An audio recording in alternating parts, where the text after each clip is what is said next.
Hey, what is up, everybody? This is Stevie Breach coming to you here today. Driving home from work. I honestly woke up this morning and I was lit almost instantly. I woke up, basically checked my Twitter feed. I saw that Jericho was trending at number 9 on my timeline and immediately clicked on it. Sometimes I'll see Jericho trending and it's not actually about Chris Jericho. It's either about remember they had that show on CBS called Jericho, and I think there's like some city in the other part of the world where some stuff sometimes goes down called Jericho or something like that. But it's where I saw the picture of Chris Jericho holding up the picture of Kenny Omega challenging him for Wrestle Kingdom 12, and I was honestly buzzing. I mean, everybody woke up to the news of basically Chris Jericho going to New Japan wrestling in the Tokyo Dome against Kenny Omega at Wrestle Kingdom 12. That is a big match. That is a really, really big match. And honestly, it's something that could live up to Omega's match against Okada last year at Wrestle Kingdom 11 that, Dave Meltzer gave 6 stars to, and, people were talking about that for a long, long time.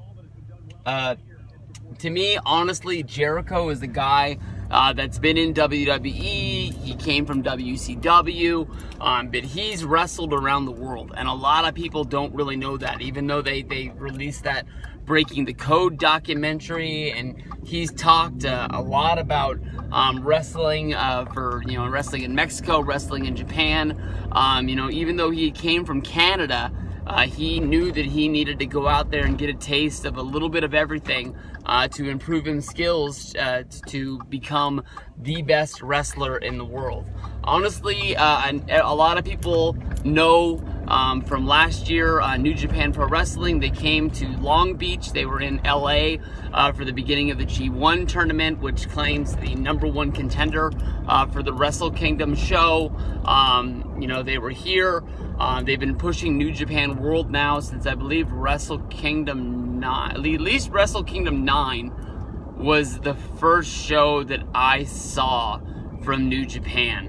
That's when the Bullet Club really started taking off. Of course, that was the show that there was New Japan World, which you could get, but there also was Global Force Wrestling. That was their first real pay-per-view that you could get on television, as well as they had it on some sort of an app where basically they bought the American rights to try and put that show on pay-per-view and make some money off of it. Global Force Wrestling, of course, the company that's owned by Jeff Jarrett, they ran a few shows in Las Vegas. They shot a television pilot. It never got picked up. Global Force Wrestling became Impact Wrestling and then immediately dropped the name once they got it. It was honestly very funny to me that, Jarrett was able to sort of get bailed out on the whole Global Force deal.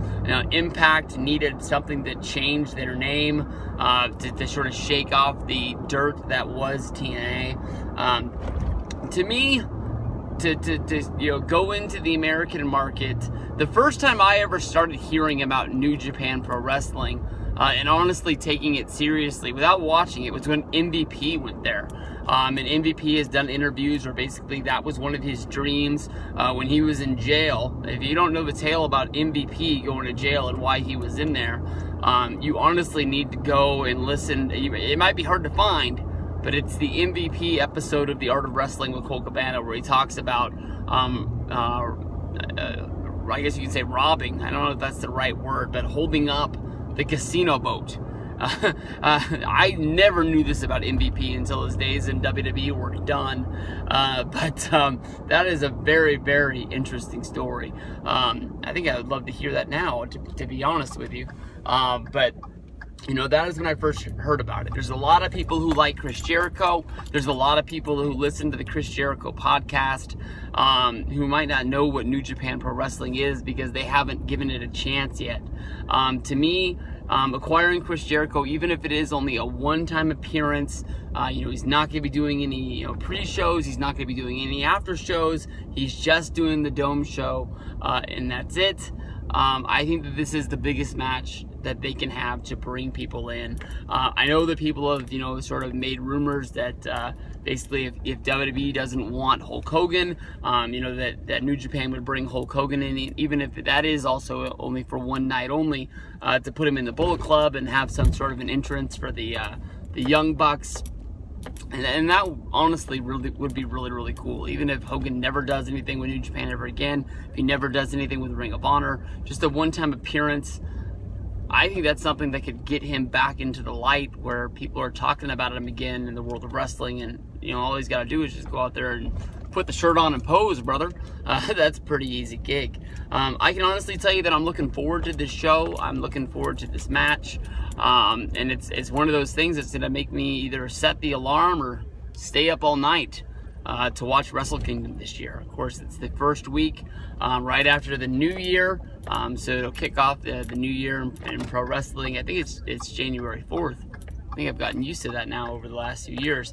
Now the only thing is to figure out if I have to work January 3rd and it starts after midnight, or if it's January 4th I go to work and I watch the show into January 5th. I got mixed up on this last year, so I'll have to get my facts right and check that out. But I'm home, so I will see you guys down the road. Peace out, everybody.